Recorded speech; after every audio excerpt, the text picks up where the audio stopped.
At the end of Game of Thrones Season 8, we are left bitter and disappointed with Bran Stark, this three-eyed raven becoming the new king of Westeros.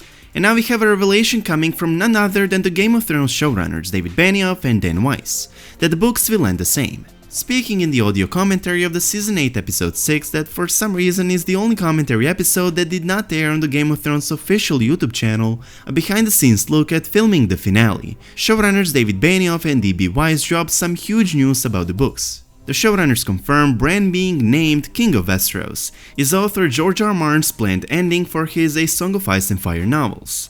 They said that the ending will be the same, Bran Stark will be the king, claiming that George R. R. Martin revealed it to them. And ultimately that is why Bran ended up on the throne at the very end of the show. George R. R. Martin himself had this to say about the endings of both the show and the books. How will it all end? I hear people asking. The same ending as the show? Different? Well, yes and no, and yes and no, and yes and no and yes. George then proceeds to make 3 points. D&D only had 8 hours for the final season, but he will have more space. There's the butterfly effect, with changes from past seasons affecting this one. There are lots of characters in the books who never made it to the show, so that changes the entire storyline quite a bit. George R. R. Martin also said that the 8th and the final season of the HBO hit was not completely faithful to the plot he has planned. Otherwise the show would have to run another 5 seasons, he said. What all of this means is that the ending and fates of most of the key characters will be the same. Dany will descend into madness, Bran will become the king, but it's the journey to this point that will be entirely different. Pacing, build-up characters, everything up until the end will be quite different. Before this revelation from D&D came out, I said in my Season 8 Episode 6 review video that I don't think the ending is necessarily bad, as in fact it's how George R. R. Martin's books will also end, as they said multiple times that the ending will be the same, but the journey to get there will be quite different, and the journey is exactly what was so disappointing in the show. Dany going mad, Bran becoming the king, and everything else could have been written so that all of this would make sense. Instead, we got a rushed and poorly written season, where ending is nowhere near bittersweet, only bitter. I have no doubt that George R. R. Martin will make all of this make sense, and most importantly, it will not be rushed. Who has a better story than Bran the Broken, Tyrion says, and for some reason everyone accepts it as a valid argument, and they proclaim Bran the king. Why would they do that? He has no better claim than anyone else, he doesn't even have the best story among them, and he did nothing of great significance in the war against the Night King, more like Bran the Useless. The reasoning seemed weak, and the lack of setup is apparent. What this shows us is that D&D knew they had to make Bran the king, but had no idea how to make it happen, had no idea how to write his stories, had no idea how to make him one of the most important characters in the show, which is actually why Bran was not even present throughout the entire Season 5, and which is ultimately why the ending was bad. They failed to deliver Bran's journey to becoming the king. To talk about Bran's journey in the books and how will he become one of the most important characters, we firstly need to understand George R. R. Martin's mind.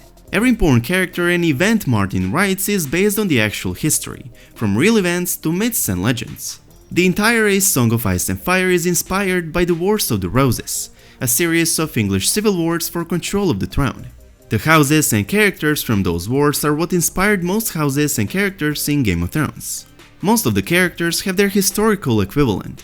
Some of the most shocking moments in TV history, such as the Red Wedding, has historical parallels as well.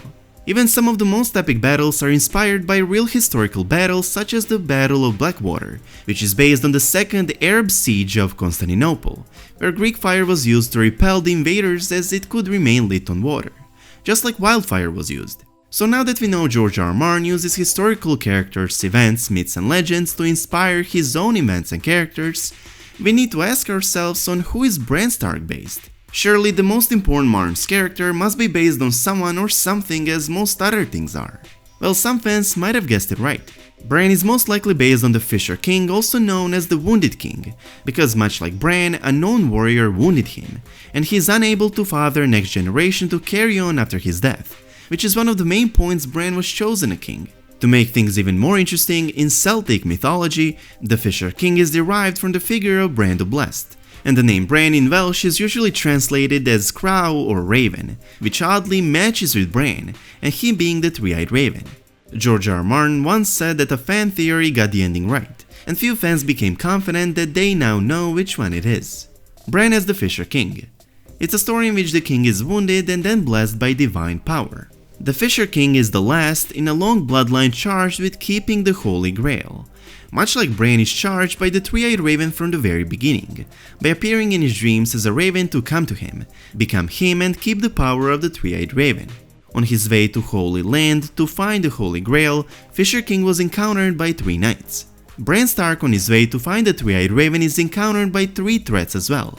Firstly by the Wildlings, where he had to work Hodor and the direwolves to avoid being found and killed. Then he encountered the men of the Night's Watch at Craster's Keep, where he was captured but managed to escape.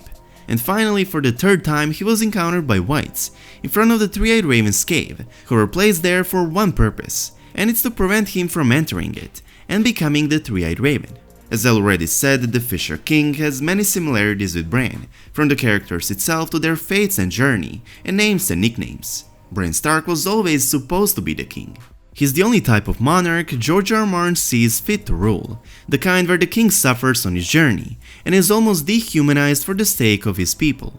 In the show, Bran rules from the Red Keep, yet the Iron Throne is destroyed. In the books, it's most likely that Bran will rule from Harrenhal, and the Great Council where they choose the king will take place not at the Dragon Pit, but at Harrenhal. This makes far more sense in the books given the significance of Harrenhal's succession and lordship. It was here where the previous Great Council was held, when all the lords chose and voted for the Targaryen successor, when King Jaehaerys I Targaryen was not certain who his successor should be. Harrenhal is located on the shore of the God's Eye, the largest lake where the pact between the First Men and the Children of the Forest was signed on the Isle of Faces. Harrenhal is also centrally located, being in the middle of Westeros, so I think Bran will rule from Harrenhal, not King's Landing. One of the big differences George R. R. Martin will make that will lead to Bran becoming the king is Bran playing the biggest role in defeating White Walkers. The Long Night was not really long in the show, it lasted only 1 night. Bran Stark did not showcase any of his powers. I have no doubt that the books will deliver on the horrors that were set up, and the White Walkers will not be defeated in a single night. The Long Night in the books is the event that will completely change everything. The others, the dragons, green seers and skin changers, red priests, faceless men and undead of all types. We will see them all play a big role.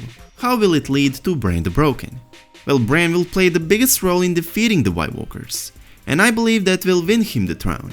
There's one interesting quote Stannis gives to Jon Snow in the books. Stannis says, "Lord Seaworth is a man of humble birth, but he reminded me of my duty, when all I could think of was my rights. I had the cart before the horse," Davos said. "I was trying to win the throne to save the kingdom, when I should have been trying to save the kingdom to win the throne."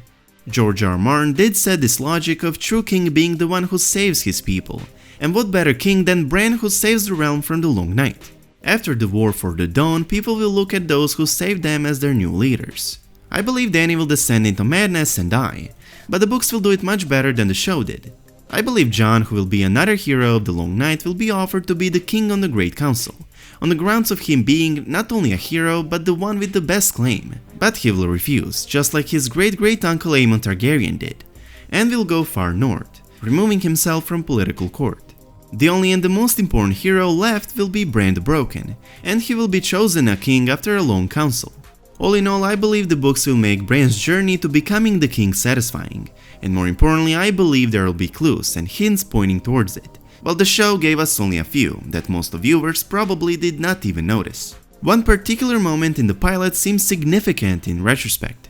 Camera cuts to young Bran during Ned Stark's recitation of the execution oath. Just as Ned says the line "in the name of Robert of the House Baratheon, the first of his name, King of the Andals and the First Man," camera cuts to Bran, whom Jon tells not to look away.